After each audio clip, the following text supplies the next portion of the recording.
No oferecimento de pocilga.com.br está no ar mais um VaraCast. E no programa de hoje vamos falar sobre cinema. Sim, vamos falar sobre o filme baiano Receba. Sim, dirigido pela dupla Rodrigo Luna e Pedro Perazzo.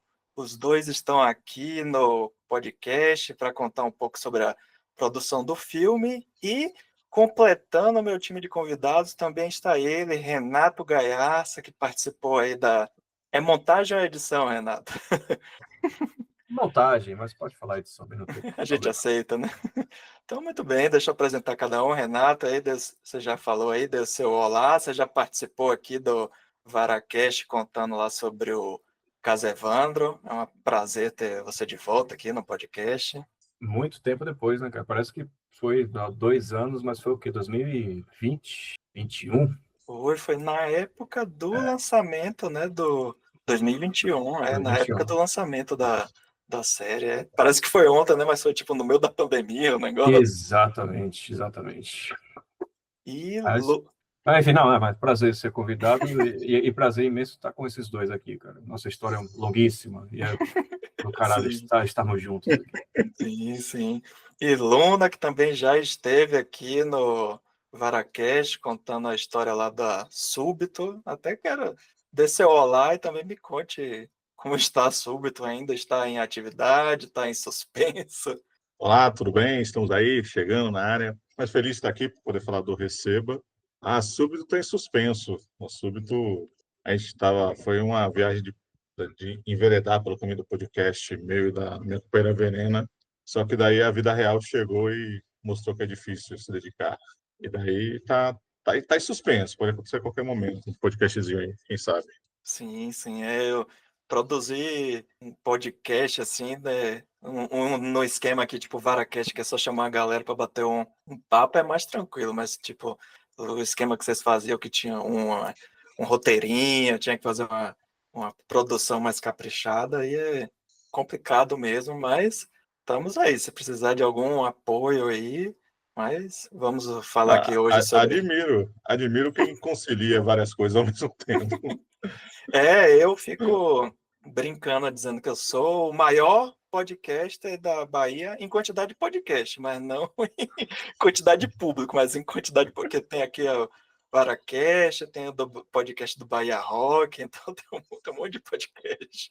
E por último, e não menos importante, estreando aqui no Varacast, senhor Pedro Perazzo, prazer tê-lo aqui, dê seu olá também. Boa noite, obrigado pelo convite. Já tinha ouvido o podcast outras vezes, já tinha ouvido os episódios que eles participam também, que Luna e Renato participam. Bom, finalmente chegou a minha vez. Muito bem, muito bem. Então, antes da gente começar aí a falar mais sobre detalhes, sobre a produção do filme, eu queria saber por que demorou tanto aí para chegar aos cinemas. O filme estreou agora, dia 24 de outubro de 2024, ainda num circuito meio restrito, entre aspas, está mais focado no Nordeste, é isso? Queria saber o que foi que aconteceu, o que é que É, vocês podem contar para gente. os tempos do cinema brasileiro normalmente são longos, assim, mesmo para produções mais caras ou com mais grana, ainda assim leva-se um tempo entre filmar, editar e lançar. E no nosso caso, a gente filmou em 2019, estava montando o filme quando veio. Bom, a gente filmou já era o governo Bolsonaro, mas a gente ganhou um edital antes dele. E aí montou o filme ao longo de 2020, aí veio a pandemia, que deu uma segurada em tudo, né? Uma atrasada geral. Os anos Bolsonaro também não facilitaram muito a nossa vida e Sim, com certeza. a gente é um filme de baixo orçamento, completamente independente, filmado com grana de edital e lançado com grana de edital. Então, a gente precisou esperar uma troca de governo para ter alguma chance de ter uma verba mínima que fosse para conseguir lançar o filme, que foi o que acabou rolando ano passado, com a Lei Paulo Gustavo. E é isso, a gente tem um alcance pequeno mesmo, pelo porte do nosso lançamento. A gente conseguiu estrear em 8 cidades do Brasil, nesse primeiro momento, pelo menos. E nossa vontade era passar em mais cidades, em mais salas, mas por enquanto foi o que deu. E, Sim, e o tempo é isso, foi foi o tempo do cinema, mas também um tempo da política pública brasileira que sofreu aí um abalo nesses 4 anos de 2020 a 2024. Então, não, 2018 a 2022. Então a gente pegou bem esse período aí. sim, sim. E teve até a mudança agora, né, da questão em relação aos cinemas brasileiros, o circuito de exibição, mas ainda assim os cinemas são muito do mal, a rede de cinema, né, Cinemark e afins, que é tipo, os caras burlam o sistema, pega os filmes brasileiros e bota assim em horário meio-dia, 2 horas da tarde, só para dizer que tá em exibição. Ou recentemente estreou agora o Coringa 2 estreou tipo em 1.000 salas. Aí chega na segunda semana, mesmo com o público baixo, continua em 1.000 salas. Enfim, é triste, mas é um tema que daria outro podcast só falar sobre isso. Mas aí eu queria saber, então, a gente começar também a falar do filme, eu queria saber como foi que vocês três aí, primeiro o Pedro e Rodrigo formaram essa dupla aí de diretores, e depois como é que surgiu aí Renato. Eu não sei se Renato chegou a montar algum dos curtas de vocês, ou essa é a primeira vez que vocês trabalham juntos? Essa história é anterior a isso tudo, na real. A gente se conheceu porque o Rere, o Renato, ele tinha um RPG de cinema na internet. Era a Cinet. Quer falar sobre isso, Rere? Essa é importante. Nós nos conhecemos nesse ambiente. Isso em É, 99, em tem 25 99. anos. Mas acho que é uma breve introdução e é um tema que, inclusive, eu estava aqui pensando, vocês falando de podcast, a gente já falou muito sobre isso, né? O quanto que a gente tem vontade de um dia contar um pouco dessa história, né? Como foi a Cinet. Um videocast talvez seria bom só para a gente exibir algumas das coisas da época, né? Mas era um jogo de cinema, cara, uma indústria cinematográfica virtual que eu fiz com um amigo meu. E a Luna, a gente se conheceu na faculdade ou foi na Cinet primeiro, Luna? Na Na faculdade, Cinet, cara. na Cinet, né? Depois que a É, gente. Depois foi na figuração do filme Manuel de Oliveira, né? é, Foram os porque dois momentos. é verdade, teve essa figuração também. Teve um filme de um diretor português que filmou em Salvador que todo mundo do cinema se candidatou a fazer figuração. E daí foi quando eu e o Rere nos conhecemos pessoalmente, né? A gente conhecia de, sei lá, trocar e-mail, talvez, É, trocar sempre. coisas do... E o Pedro era um jovem de Feira de Santana, colegial, e, e jogava esse RPG. Ele era meu produtor no RPG. E daí a gente se encontrava no Iguatemi. Ele vinha de feira, daí a gente se encontrava no Iguatemi para assistir filme dessa. Tinha Juntava encontro do eu. Metal BA também no Iguatemi. É o mesmo esquema, mesmo esquema. A gente chamava de Encontro Encontro... Cinet. E daí a gente assistia filme e depois ia comer pizza na Pizza Hut, que tinha rodízio. E esse era o programa, saca? Foi aí que nos conhecemos nos idos 99 e já falamos sobre cinema, sobre esse sonho de, de De seguir por essa fazer. carreira, de fazer, né? Porque o E jogo era meio virtualmente, enfim, através os roteiros eram só roteiros, né? Não existiam os filmes em si. Mas todo mundo tinha um pouco de funções assim, né? Como roteirista, como o diretor, acho que ele dava uma enfeitada no roteiro que alguém escrevia, mas existiam as produtoras, a indústria, a bilheteria, a premiação, tinha o Oscar, tinha o Globo de Ouro, que era o Kane e o Chaplin, né? Então tinha Tem bons tudo. nomes. Não, e foi um jogo que durou muito tempo, assim, foi de 99 até 2003, 2004, né? E que desse jogo, inclusive, algumas pessoas que são o Felipe Furtado, que é um dos grandes queridinhos aí do Letterboxd, um crítico super mega conhecido, a gente se conheceu lá também, cara. Ele teve sua participação lá na Cinet, foi um dos grandes produtores da Cinet. Mas foi Aí, nosso ponto de partida, isso aí. aí isso 25 anos atrás, aí sim, a vida seguiu e aí a gente continuou em contato fazendo coisas. A gente fez filme em VHS na virada ali do milênio, depois foi mini DV, fazendo uns curtinhas. Nosso objetivo era passar sempre no Festival dos 5 Minutos, que rolava na Sala Fábio da Silveira, em Salvador. E aí, com o tempo, as coisas foram evoluindo, mas a gente sempre fez junto. Rere editou Jesse, que é um curta que Luna fez, Arremate também, né? Uns curtas uhum, que sim. aí já foram mais bem sucedidos. O Arremate foi para Gramado, o Jesse ganhou o Festival do Rio. E aí, 10 anos atrás, a gente fez os três o mesmo filme, que foi O Menino da Gamboa, que era um curta que também a gente rodou lá em Salvador e também passou nos festivais legais, e aí já era nessa função. Eu Salvador não. escrevi... Não, A gente rodou rodou em na Belo Monte. Gamboa, andou na Gamboa. Mas já era nessa configuração. Eu escrevi o roteiro, eu e Luna dirigimos juntos e o Ray editou. Mas eu também fiz câmera, que foi meu penúltimo trabalho como câmera, que eu morro de saudade, mas a vida me deixou na ilha, sozinho. Aí esse trio Poético, que repetiu em outros poético. curtas, né? A gente fez outros curtas depois, até chegar em Receba. Então vocês transformaram aí o joguinho virtual em realidade, né? Sim. Aí teve Não. curta que mudou aí, Verê dirigiu, eu escrevi, Luna editou. Aí, enfim, rolou essa prática aí com vários curtas, alguns mais bem-sucedidos que outros, até chegar no longa. Mas enfim, aí o Verê teve o caminho dele também como editor, eu como roteirista, Luna como diretor, separado, mas aí quando a gente foi fazer nossos projetos autorais, sempre o time se reunia de novo. O joguinho virtual volta das cartas, né? Então vamos começar já a falar mais aí sobre uns detalhes, sobre coisas da produção de Receba. Vamos começar, queria saber como foi a escolha desse projeto, quem foi que ficou sabendo do livro, né? A Guerra dos Bastardos, de Ana Paula Maia, como é que surgiu a ideia de transformar esse livro num filme?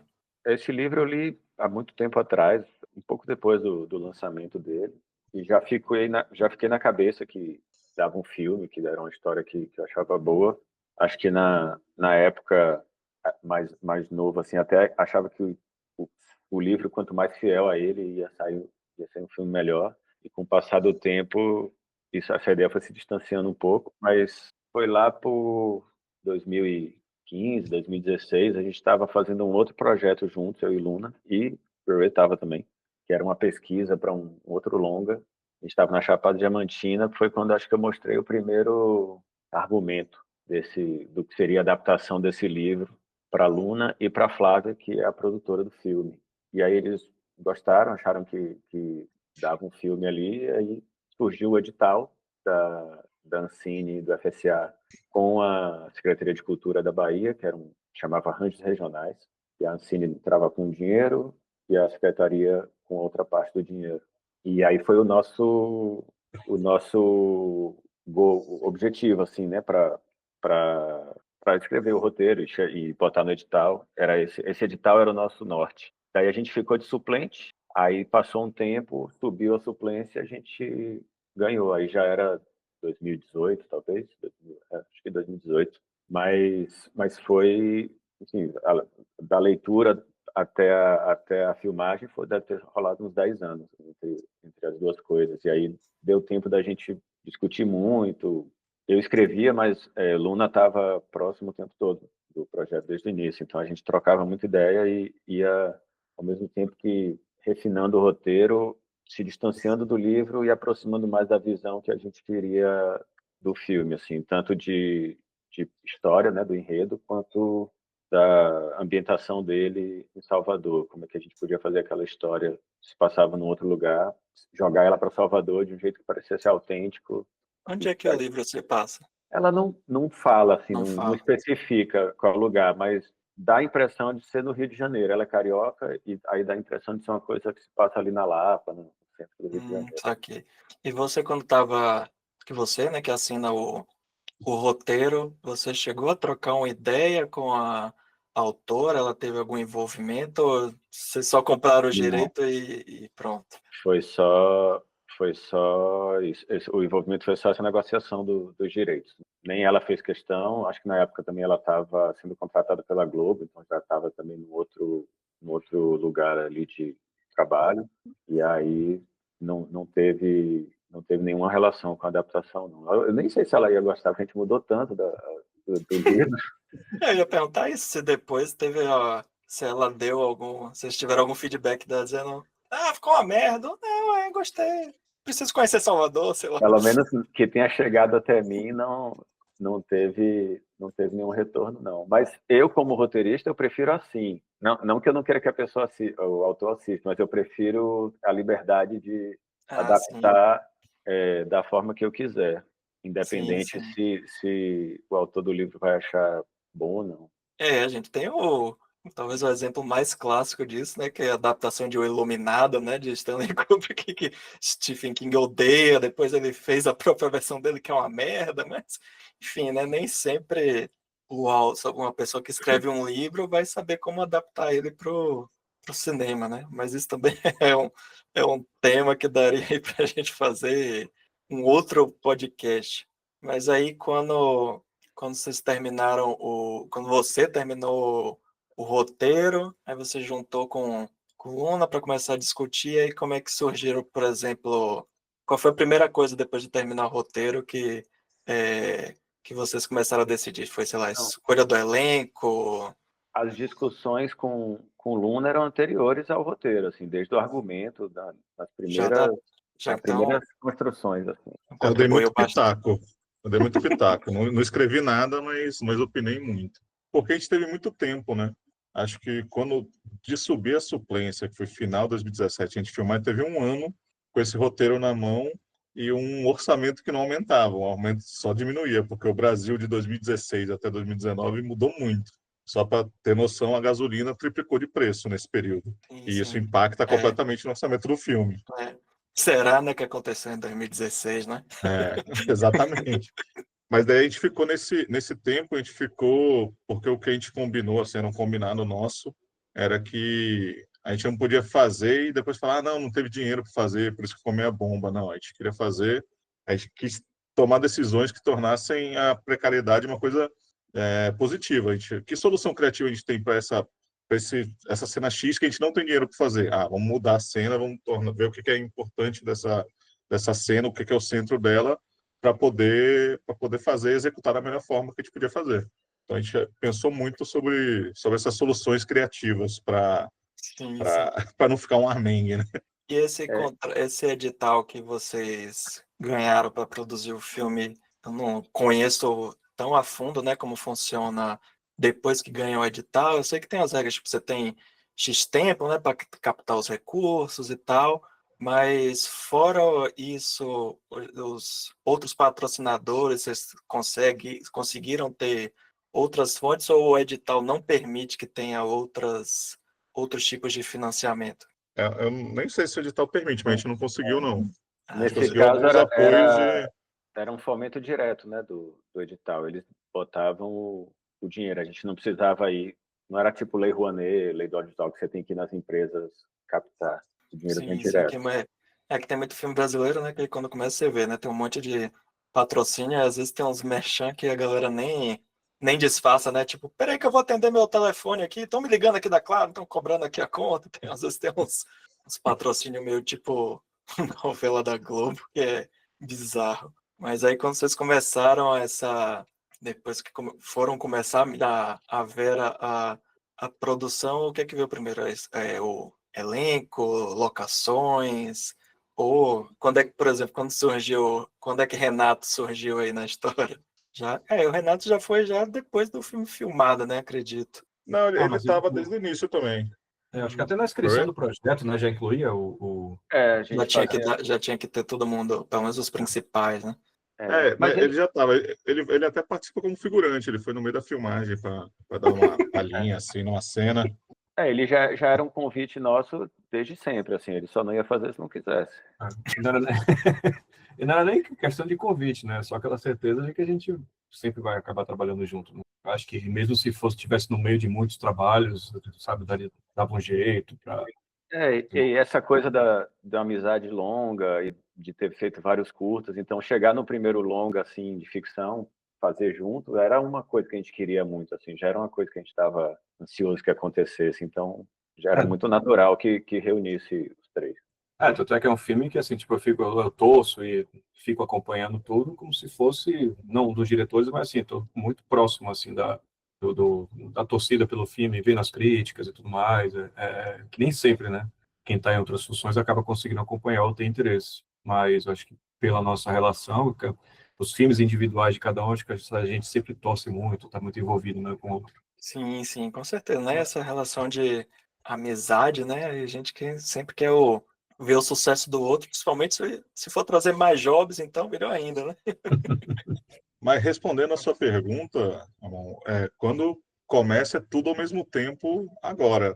Quando a gente, de fato, starta a Vida produção, louca, a né? gente... daí você já tem que estar correndo atrás das locações, estar correndo atrás do elenco, estar correndo atrás, sei lá, da alimentação. A gente, tanto que os primeiros dias é meio fechando contratos. Você contrata a diretora de arte, quem vai ser o técnico de som, quem vai ser o fotógrafo. A gente está conversando, Figurino. mas É, e daí começa tudo ao mesmo tempo mesmo, assim. Tipo, a gente, eu e o Pedro, a gente acabou rodando muito para Salvador para decidir aonde a gente queria filmar. A gente decidiu que ia ser, a gente queria que fosse aquela área ali perto do Bonfim, que tem aquelas casas, aqueles predinhos. Mas a gente dá umas fugidas, mas aquele seria a cara da Salvador que a gente queria mostrar. E daí, a partir sim, daí, sim. tem um produtor de locação que vai atrás dos lugares que servem para as cenas que a gente tem, né? A gente tem as locações, X locações, é um filme que tem muita locação, na verdade, é bem grande. E daí tem esse Acho que produtor. tem, pelo que eu lembro, acho que tem poucas cenas, deve ter poucas cenas de estúdio, né? Algumas internas. Acho que tudo seja Cara, quase tudo, né? é, embora tenha interna, tudo é locação.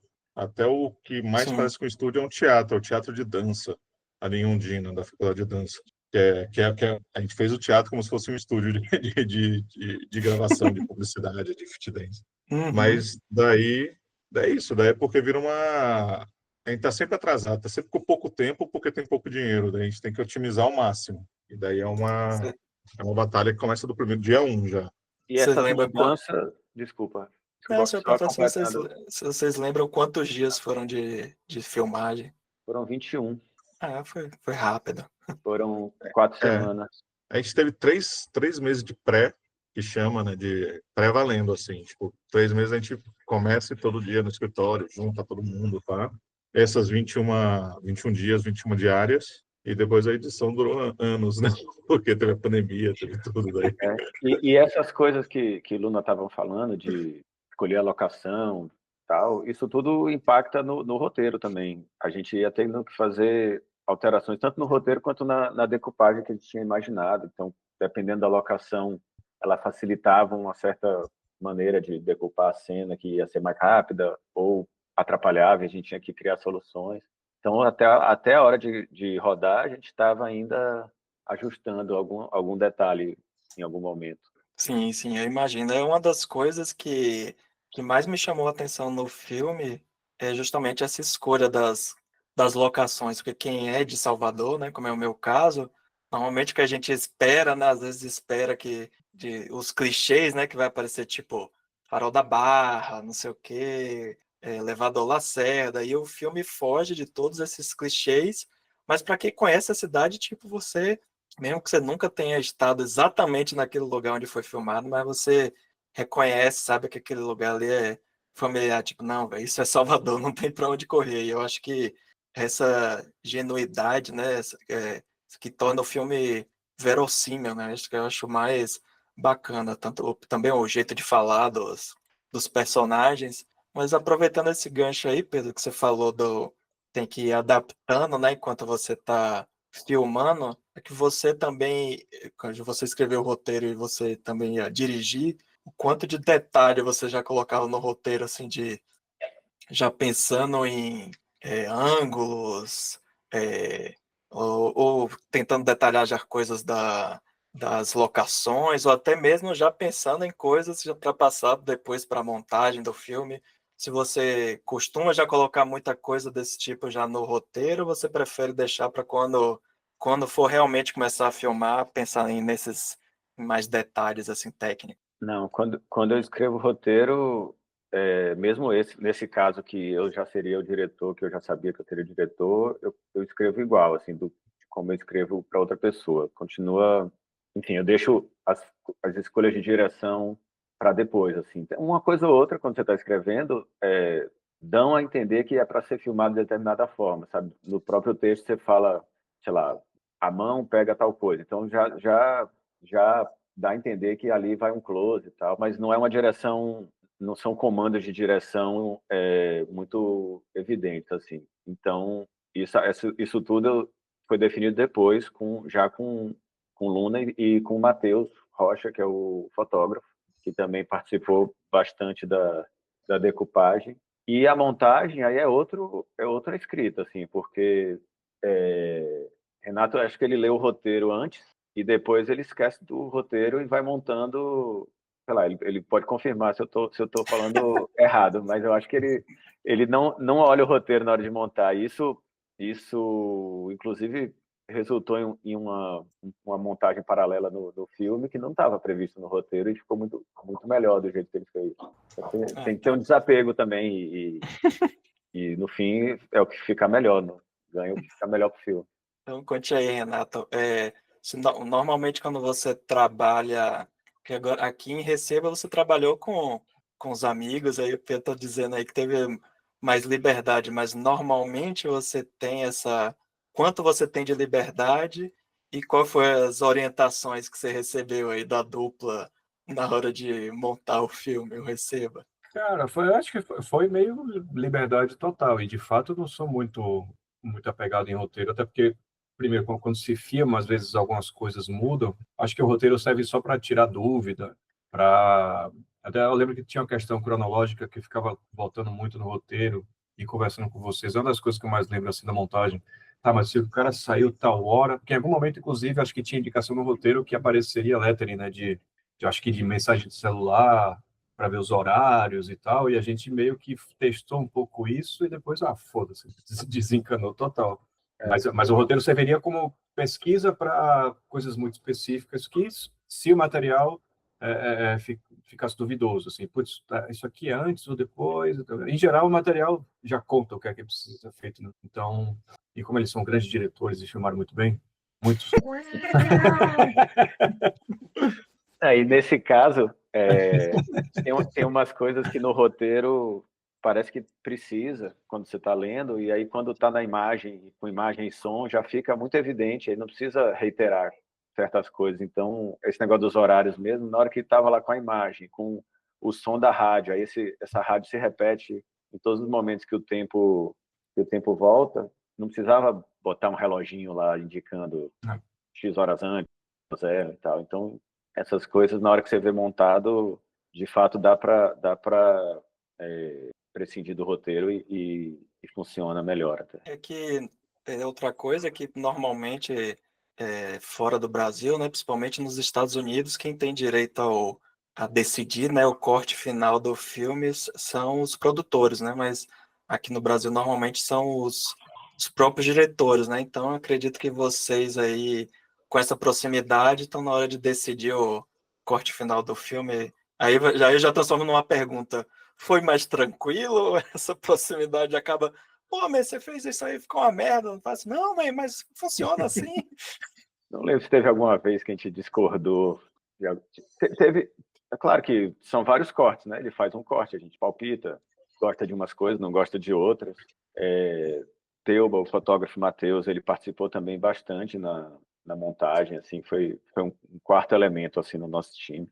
Mas acho que não teve nada. A gente agora, em filme independente, a gente escreve, dirige, produz, lança, faz a porra toda. Então, no fim, Faz figuração, né? O que der. Faz figuração. Vai ali, compra um lanche pra a galera. gente, você dá esporro, ia ser o produtor dando esporro no diretor, dando esporro no roteirista, a gente brigando com a gente mesmo. Joga nas 11. É aquele memezinho do Homem-Aranha, assim, um Homem-Aranha apontando pro próprio Homem-Aranha.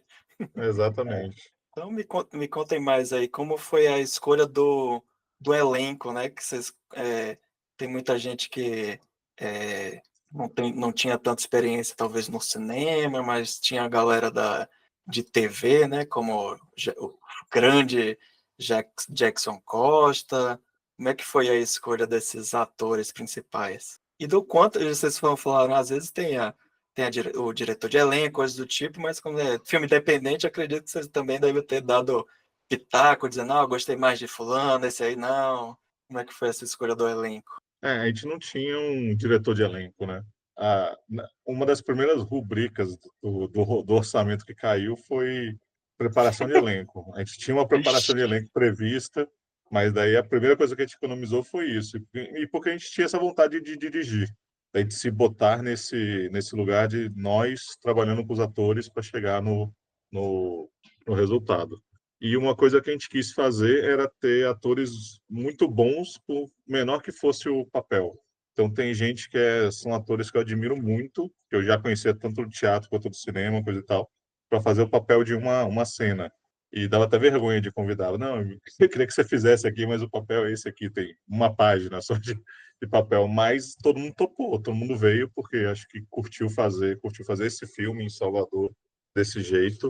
E acho que é bom falar também que é um elenco que ele não é 100% baiano, mas é 100% de Salvador. São pessoas que tiveram a sua carreira aqui em Salvador, tanto de teatro quanto de audiovisual, de cinema, de TV. Podem até ter saído para fazer coisas fora, como Jackson, Edivana, como Antônia Toco, mas todos voltaram e continuam atuando aqui na área. Era uma coisa que a gente queria, era uma coisa que a gente correu atrás para fazer acontecer. Eu lembro que eu vi algo desse tipo, vocês comentando que acho que praticamente todo mundo, né, envolvido na produção, diretor de fotografia, todo mundo seria, ou isso que você falou, né, ou ser baiano ou estar trabalhando, né, em Salvador. Essa decisão foi consciente, foi algo que acabou acontecendo mais por questão mesmo financeira, tipo, a gente não tem Não, dinheiro para trazer muita gente de fora. foi consciente, foi consciente. A gente queria que fossem pessoas baianas ou que pelo menos trabalhassem há muito tempo no mercado. Eu acho que a única função que a gente não preencheu foi figurinista, porque tava rolando outros filmes em Salvador na época, daí nenhuma figurinista tinha vaga. Mas daí a gente conseguiu uma figurinista de Fortaleza. Então ainda ficamos no Nordeste, nosso país. Mas era Resistência. era uma intenção nossa desde o começo. Era uma coisa que a gente queria como orientação mesmo da produção, que era valorizar os A mão de profissionais obra daqui. e com quem a gente tinha feito curtas, com quem tinha feito série, trabalho para TV, documentário. Todo mundo a gente já tinha trabalhado, assim, praticamente todo mundo a gente já tinha trabalhado em algum momento antes e conhecia o trabalho e gostava e achava que era justo e positivo para o projeto, que eu acho que isso tudo não é só o roteiro que faz o filme ser ambientado em Salvador e ter cara de Salvador e parecer autenticamente soteropolitano. Eu acho que essa conjunção desses fatores todos, é o elenco ser todo de Salvador, a equipe ser de Salvador, então tinha uma autenticidade por todos os lados ali que está na tela. Eu acho que isso imprime. E como é que foi a escolha das músicas também que entram no filme? Que até eu vou tirar uma dúvida com vocês, que eu, eu lembro de ter lido em algum lugar que às vezes os filmes brasileiros usam mais até músicas estrangeiras porque é mais fácil ou mais barato de conseguir os direitos. Mas como vocês estavam fazendo um filme que tinha que ter essa cara de totalmente de Salvador, né, da Bahia, então vocês não podiam, acredito que não poderiam usar esse recurso aí. Como é que foi essa escolha de músicas também com essa restrição, né, de financeira, para arrumar músicas que fossem, não poderia talvez usar, sei lá, clássicos da Axé Music, coisas tipo, para também não cair no clichê, mas usar essa música que fosse facilmente reconhecida por ter sido feita na Bahia, digamos assim.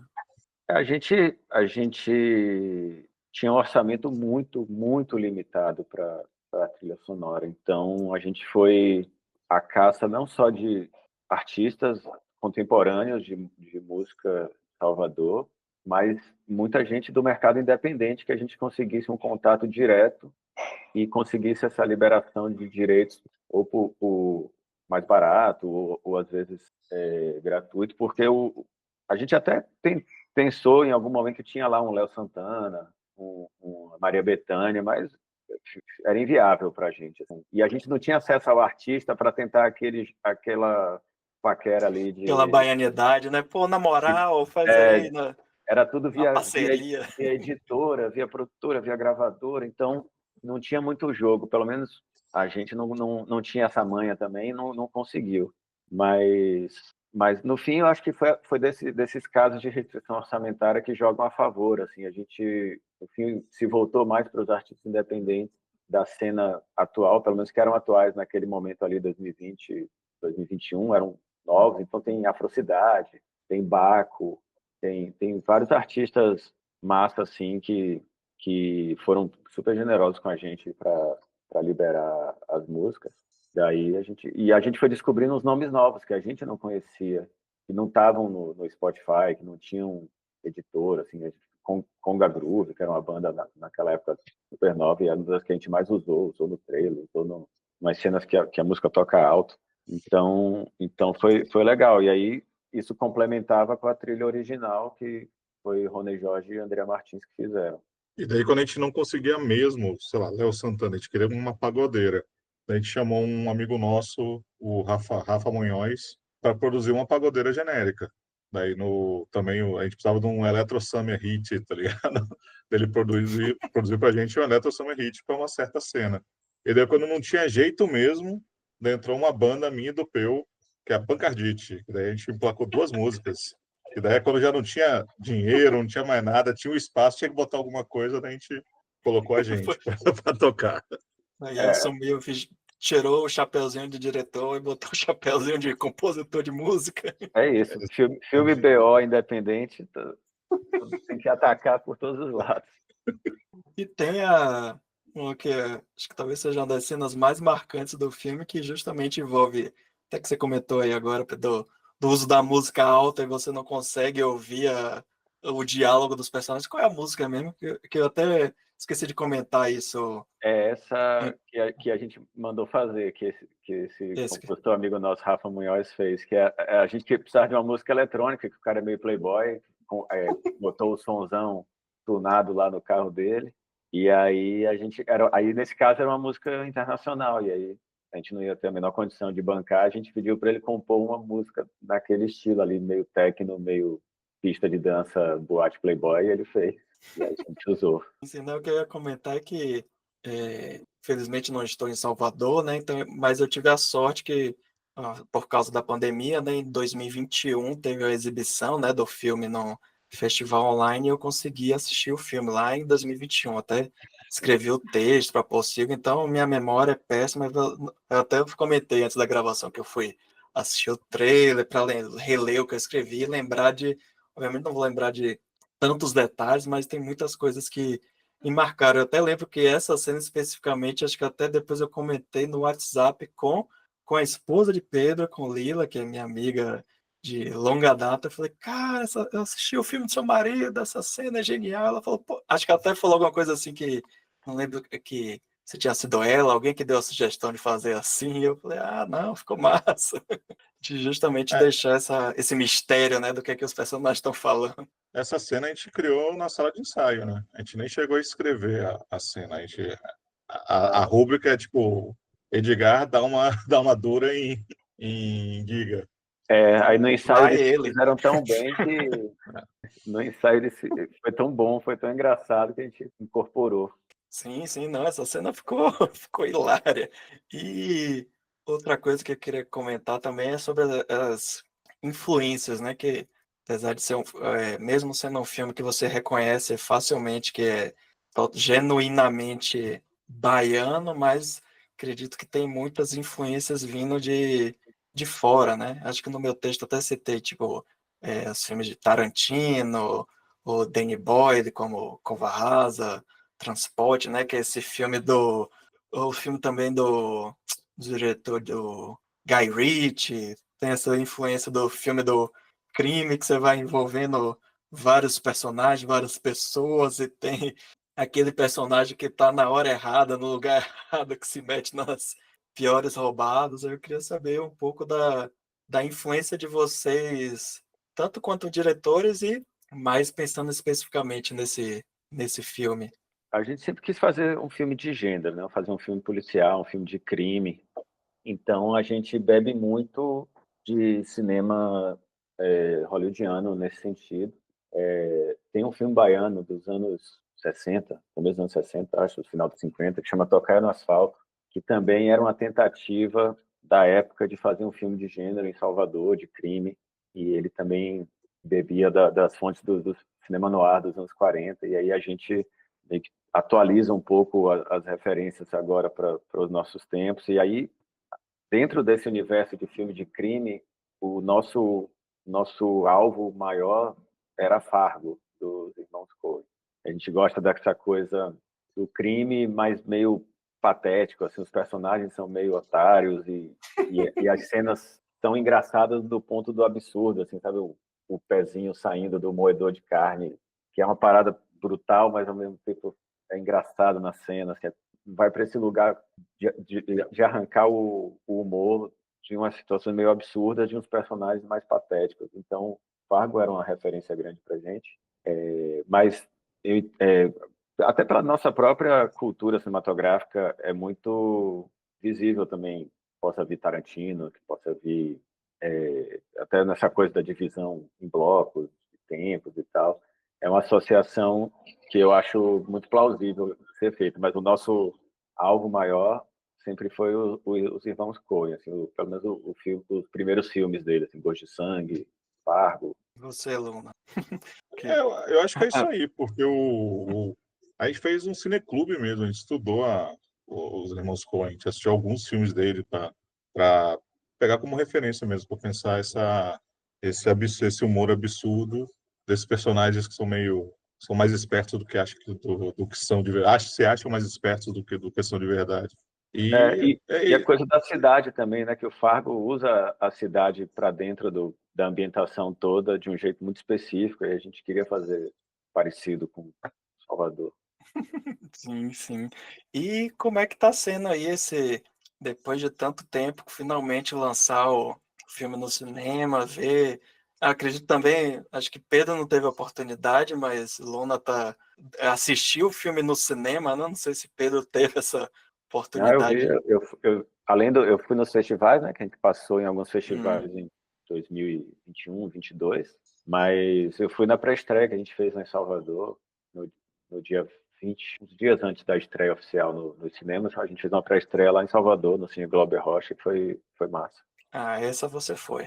Eu tava lá. Ah, que bom. E como é que foi lá a reação do público? Eu vi muita coisa nas redes sociais e até a nossa ministra, né, da Cultura, Margarete Menezes, também comentando.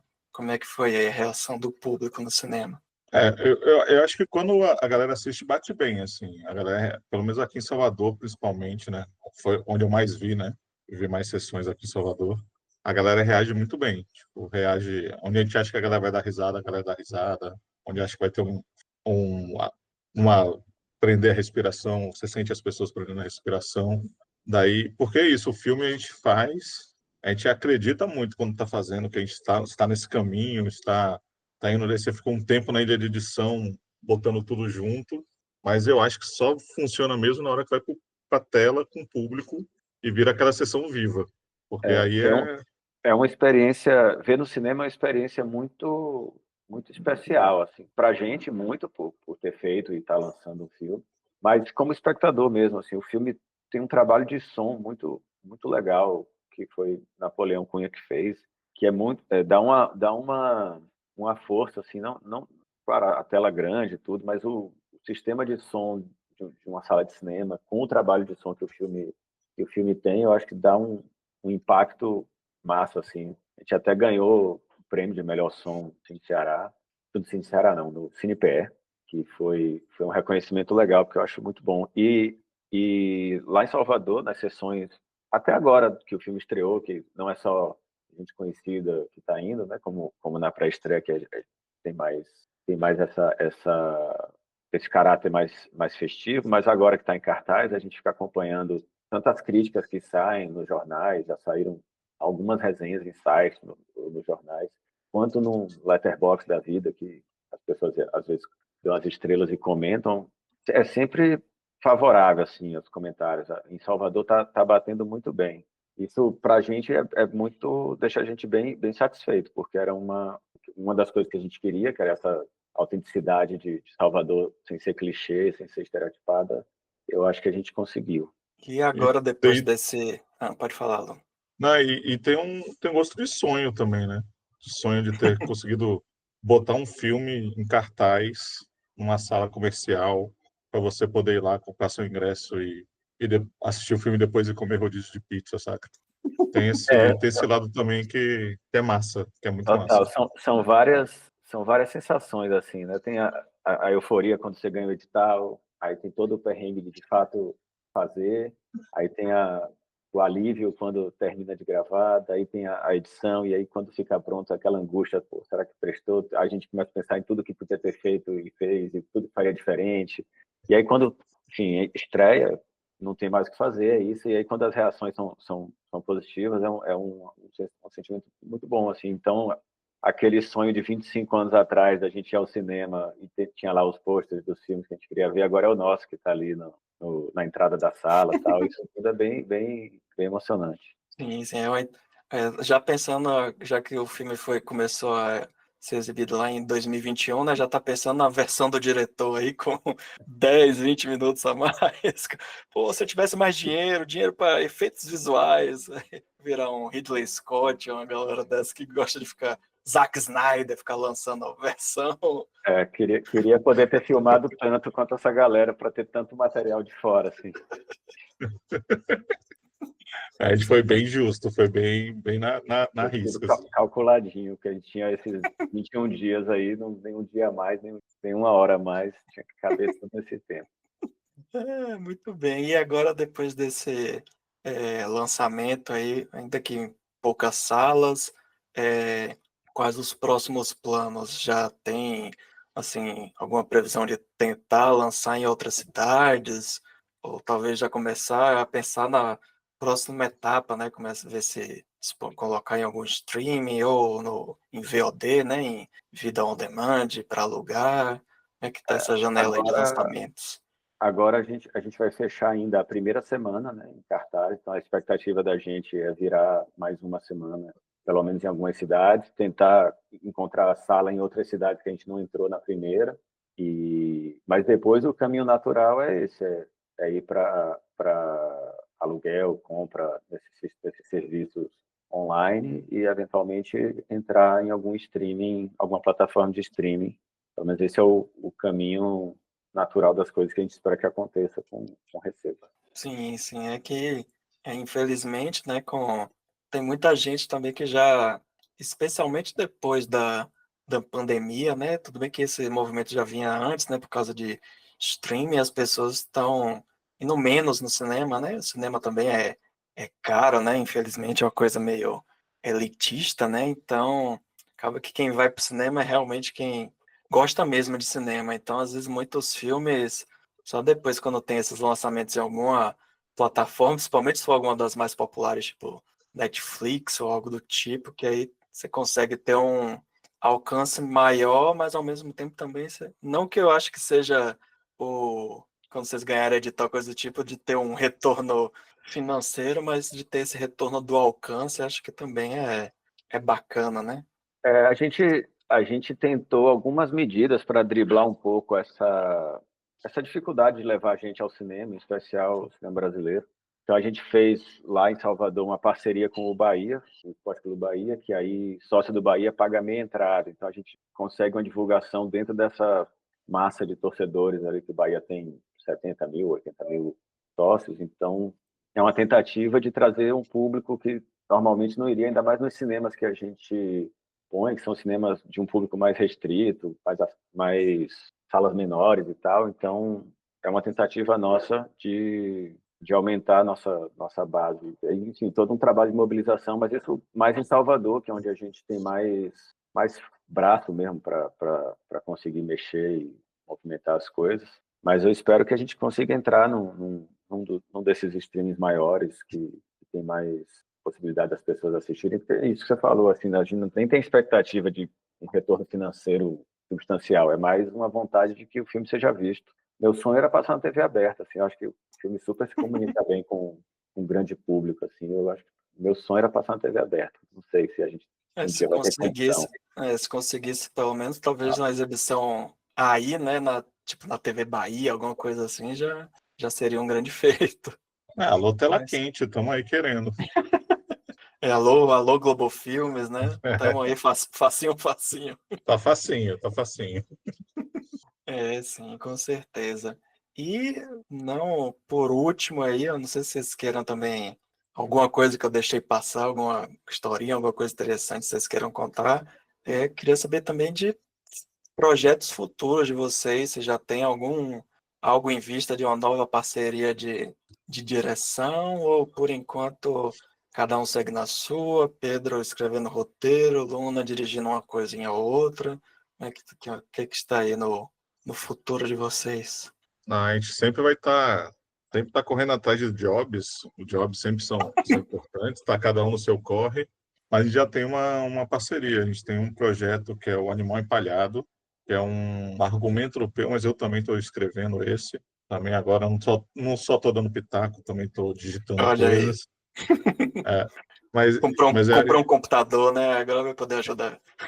não, eu passei num concurso de roteiro e ganhei o programa, o software de roteiro. Agora eu estou podendo fazer a parada. Mas é um filme que se passa em Maragogipe, aqui perto de Salvador. E daí já fomos para um laboratório, estamos nesse trabalho de desenvolver esse roteiro e o projeto. Vamos ver quando vai acontecer. Talvez daqui a 10 anos a gente volte aqui para o podcast para Mas falar. é o filme que a gente está debaixo do braço agora, para botar em edital, para tentar levantar. Já tá vendo um espaço na agenda aí de Renato, quando é que vai poder se levar aqui. Agora é um cara solicitado. Mas você, Renato, estava perguntando para o pessoal sobre trabalhos futuros.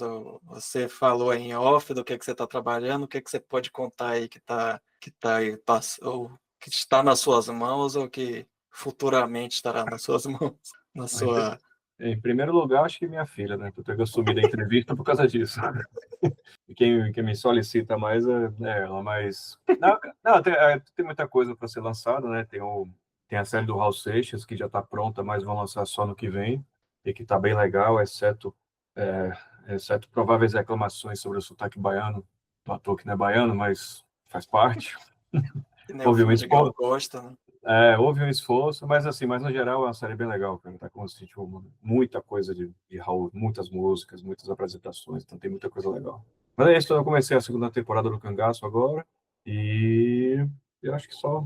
Tem o Longa, que lança em fevereiro, um longa, uma temática mais religiosa, mais sobre fé e cura e etc. Filme bonito, mas por enquanto é isso.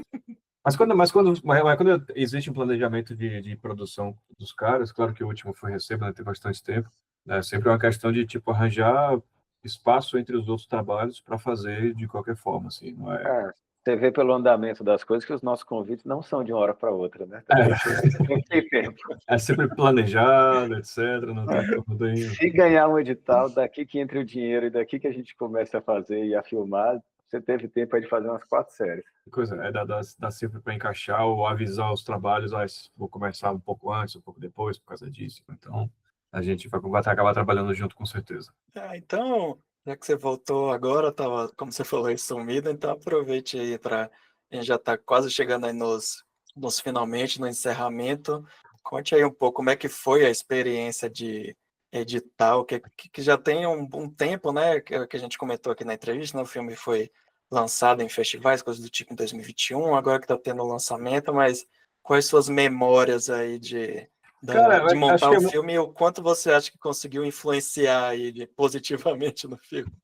não, de fato já tem bastante tempo, né? E em montagem, sei lá, quando depois que tem um projeto pronto, você assiste, reassiste, você esquece um pouco das coisas que você fez. Isso que o Peu comentou, tinha uma cena que eu fiz a montagem paralela, eu nem lembrava do que eu tinha sugerido, sei lá, não, a gente meio que apaga, né? Acho que essa questão da Vai no modo cronologia, automático, né? essa questão da cronologia, eu lembro que marcou muito, que eu cheguei a fazer um desenho em algum lugar assim, tipo, as maluquices de Nolan, né? Que ele bota aquele mural e fica memento, né? Que você tem que ficar calculando. Ainda mais é um filme que vai e volta, né? Algumas vezes. Eu lembro que eu cheguei a desenhar um pouco isso, com essa preocupação. Mas o filme fluiu super bem, cara. Assim, eu não tem muita lembrança. Até porque já Tinha passou bastante tempo. cena que caiu, teve cena Assim, que sugestões. encurtou. Eu nem Teve lembro cena que mudou atualmente, de cara. ordem. Teve cena que você puxou, que era no meio do roteiro, você puxou logo pro comecinho, que foi interessante. Putz, vocês talvez lembrem muito mais disso do que eu. É Pra porque ser sincero, né? você larga o roteiro, aí você não lembra o que devia ser, né? Em Talvez. relação ao roteiro. Você É. sabe o que é ali no filme que você foi mexendo, mas a gente tem mais noção do que era o pensamento original, Uhum. e aí como é que ele apresentou, e aí a partir daí como é que fica uma versão final. Mas aí, é o que a gente estava falando, é uma outra reescrita, assim, a montagem. É.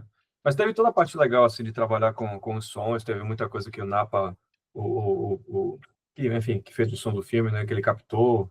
Então, que a gente usou bastante coisa, mas teve também muita coisa que a gente colocou depois, que depois eles refizeram. Toda a parte de trilha, que teve muita coisa que a gente testou, coisas diferentes, etc., que foi bem legal.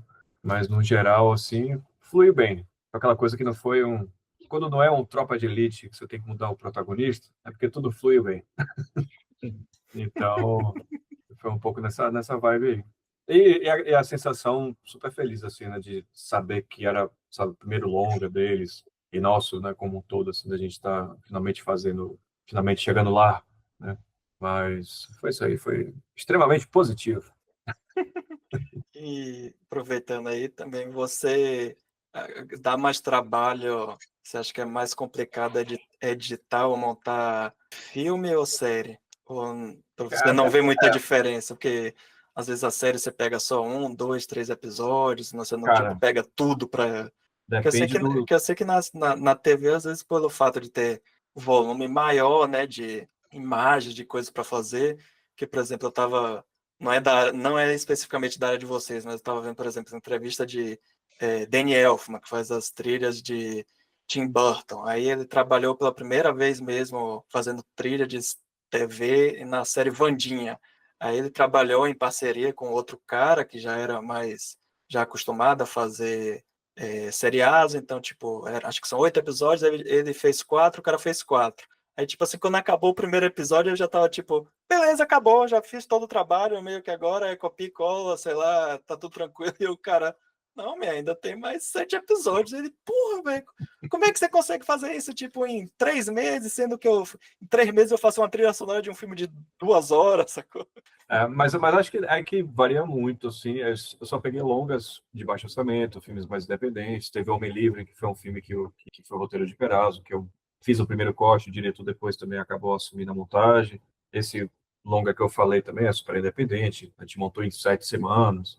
Então, assim, eu peguei produções pequenas, que equivaleriam a mais ou menos um trabalho de um episódio de uma série, né? Então, no que eu já trabalhei, eu diria que a série é mais trabalhoso, porque tem mais tempo, tem mais grana, tem mais quantidade de material. Mas tem longas que eu sei que dão muito mais trabalho do que séries, que são, enfim, que são bem mais complexos. Que ainda não cheguei neles. Às vezes não sei nem se eu quero chegar, porque Dá trash, trabalho. muito caos. E outra coisa que tanto o Luna quanto o Pedro responderam foi da questão de influência. Tem algum montador, trabalho de algum filme, alguém que você acha que te influencia ou você Cara, absorveu um não. pouquinho de cada e vai meio coisas inconscientemente? É muito difícil o montador ter referências e falar, nossa, eu sou fã da montagem de tal montador. Assim, a gente sabe que tem montadores foda que fizeram filmes foda, né? Sim, sim. E nem sempre os diretores conseguem sempre trabalhar com a mesma pessoa, né? Tem casos, sei lá, tipo, Martin Scorsese, que sempre trabalha com a A Thelma. Thelma Schoonmaker, mas Então, são- e mesmo saber nomes, né, de montadores, é uma coisa muito específica de montadores ou de muitos cinéfilos que sabem nomes dos mais famosos, mas assim, diria que não. Pode ser que tenha filmes e filmografias de diretores específicos que inspiram, né, mas montadores específicos, não. Né?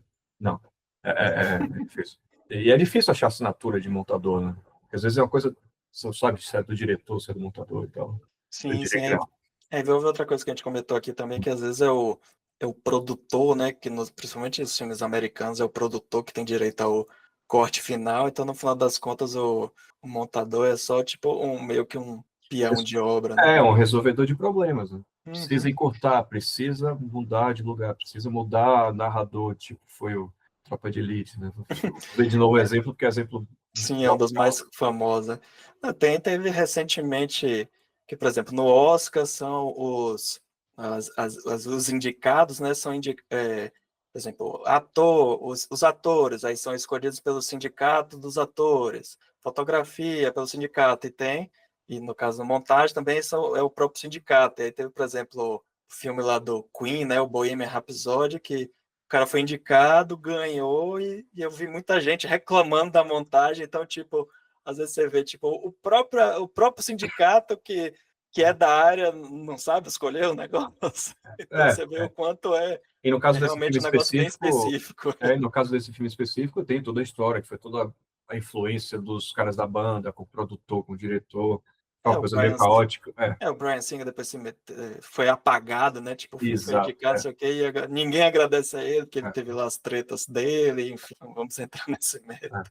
Mas o montador é o resolvedor de problemas. Não tem algo artístico em si. Tipo assim, ele tem que ter noção de tudo, mas está ali para resolver problemas e fazer a coisa funcionar. E o É o que mais, Eisenstein chorando na cova dele, né? Vai o Eisenstein é o e, que e, mais tem, e, é isso, né? Tipo, o diretor, pô, o cara fez um corte de um filme de 3 horas de duração, aí você é maluco, aí chega aqui, aí vem um montador de verdade, aí consegue reduzir para 2 horas. Não, mas o Ray Ray está sendo muito modesto aí, porque na montagem ele consegue fazer vários milagres e que tem que ter um instinto, assim, tem que ter um feeling para fazer. Tipo, ele consegue melhorar a atuação de elenco com cortes no lugar certo, com pausas na hora certa. Não é só apagar incêndio. Não, eu sei, mas o que eu falo é que não existe, eu acho difícil reconhecer uma marca artística de um montador. Nossa, esse montador, ele corta muito mais do que o outro e corta, sei lá, é No muito... máximo você tem os estilos, né? Tipo, a galera, principalmente aí, tipo, anos 90 começou que é muita onda, era videoclipe, então tinha que ter Muitos cortes cortes. rápidos. Aí você pega um filme tipo de Michael Bay, que você não consegue entender nada que tá acontecendo, que a cada 2 segundos, cada Sim. meio segundo tem um corte, aí você fica, velho, onde é que tá? O que é que tá acontecendo? Meu Deus, Mas eu acho que é muito mais um diretor que se encaixa no que o diretor gosta do que, de fato, você vai ser montador porque ele corta muito. Tipo, Sim. eu não conseguiria montar o filme do Michael Bay. Tipo assim, vai ficar louco, eu não consigo ficar picotando tudo loucamente. Sim, com certeza. Bom, pessoal, então acho que a gente conseguiu abranger. A gente poderia talvez entrar em muitos detalhes, mas talvez o papo fique meio maçante. Acho que o importante é o pessoal ficar instigado, aí, interessado em assistir o filme. Então, antes da gente encerrar, aí, deixa aí o convite, faça aí o convite pro pessoal, tipo, olá, eu sou o Pedro Perazzo, assista o meu filme no cinema. Comece você aí, Luna. Faça aí seu convite para os ouvintes irem ao cinema ou quem sabe depois aí no streaming da vida assistir ou receba. Quem tiver a chance de assistir, é um filme que eu acho que vale a pena ver no cinema, que eu acho que ganha muito pela tela, pelo som, e eu pessoalmente acredito na experiência do ir para o cinema, e estar numa sala escura, vendo um filme com desconhecidos ao seu redor e vivendo essa experiência. E o Receba, eu acho que é um filme, acima de tudo, divertido. Então, quem for, eu acho que vai se divertir. Tem, pelo menos as reações que a gente tem tido, nesse sentido, que de fato ficou esse... Tem tensão, tem sangue, tem tudo, mas, acima de tudo, é um filme divertido. E completando o recado do meu nobre colega diretor, vou dar, não sei quando é que o podcast vai para o ar, mas nessa primeira semana o filme ainda está em cartaz em Aracaju, em Curitiba, em João Pessoa, em Manaus, em Paulista, em Pernambuco, Porto Alegre, Rio de Janeiro e Salvador. Então, quem estiver ouvindo, em São Paulo? Paulista é na região Não, metropolitana de Recife. é do lado de Olinda, pé de Olinda. Bacana. Massa. Então, para quem estiver em uma dessas cidades, a chance de ir no cinema o filme ainda está em cartaz. E quem tiver interesse, siga o nosso Instagram, que é o @recebofilme, que lá a gente vai estar divulgando as novas cidades que a gente entrar, cidades que a gente sair. A gente vai estar divulgando todas essas promoções. Tem muita promoção que a gente está conseguindo fazer, às vezes, aqui em Salvador, pelo menos, de comprar um ingresso e ganhar outro. A gente está fazendo qualquer negócio para levar o público para o cinema, que sempre foi a nossa intenção, que o filme fosse visto. Estamos aí. Então, muito bem. Agradecer aí a presença desse trio. Acho que o papo ficou bem bacana. Acredito que deve ter muitas outras histórias, mas a gente poderia ficar aqui até dia seguinte, seja relacionados ao filme ou relacionados a cinema de forma geral, mas agradecer a presença de vocês aí e se tiverem mais algum recado, alguma coisa, aproveite aí, o momento é agora. Recado final. A gente queria agradecer o convite mesmo, porque para a gente é muito importante estar divulgando o filme para fazer rolar esse encontro. E o Varacast acho que é o lugar onde eu mais me sinto em casa para falar. Tipo, fico menos nervoso, fico menos tremendo, menos gaguejando. Então é sinal de que aqui é massa, tá ligado? Valeu mesmo. Valeu, Ramon, pelo convite. Sim. Sempre que eu vou falar com o Luna, e aí vamos falar sobre tal coisa, ele, não, man, peraí, veja bem, não é muito a minha praia, não sei o quê, mas você vê que aquele, quando chega na hora, ele fica aí livre, leve e solto e tá tudo tranquilo. Valeu, Ramon, valeu, obrigado pelo convite, fico feliz de participar mais uma vez e estamos aí, quando lançar a série do Raul, pode chamar, estarei aqui para contar as aventuras. Então é isso, galera. Até o próximo programa, um abraço, tchau!